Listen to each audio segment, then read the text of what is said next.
Hi guys, here comes the conceptual part. So as you can see, I have already set the variable name and age as private.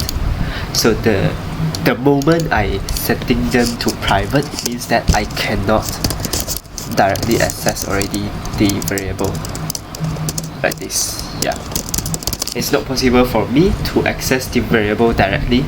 In fact, I will have to use the getter and setter to get to access to that variable. So this is called the concept of encapsulation, whereby we block the user or the class that calls us from directly using the data we have. In fact, they need to conform to the rules that we provide them. So for example, if we expose only the getter, it means that people can only access the data but they cannot change the data. So for example, if right now we have two variables, right, and we have a getter and setter for both variables, but we don't want them to, for example, set the name again. So I comment this out. So there will be nowhere for the people to change the name already. Yeah, because we set the name as private and we didn't expose the setter for the name. So this has become a very important point. Yeah, by blocking people from directly access certain data, we are able to ensure that the data is clean. And for example, if you have some sensitive data, such as you are creating a class ATM, and inside there is for example the balance.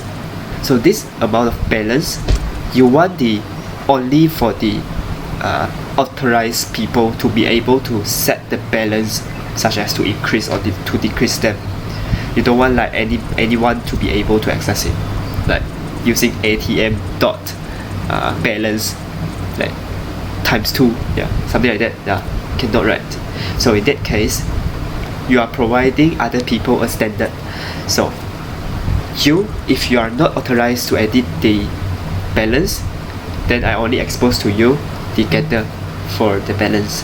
Yeah, something like that. So this is a concept of encapsulation, whereby we set the variable to private. Yeah, this is very important one.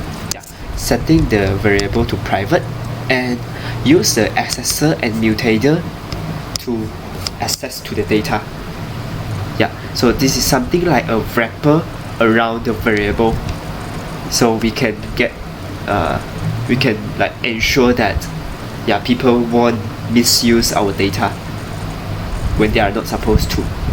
So that's it for concept of encapsulation, and I hope that you can relate this to the previous tutorial to get more ideas of why we are using a getter and setter instead of directly accessing the data. Yeah, thanks for watching. See ya.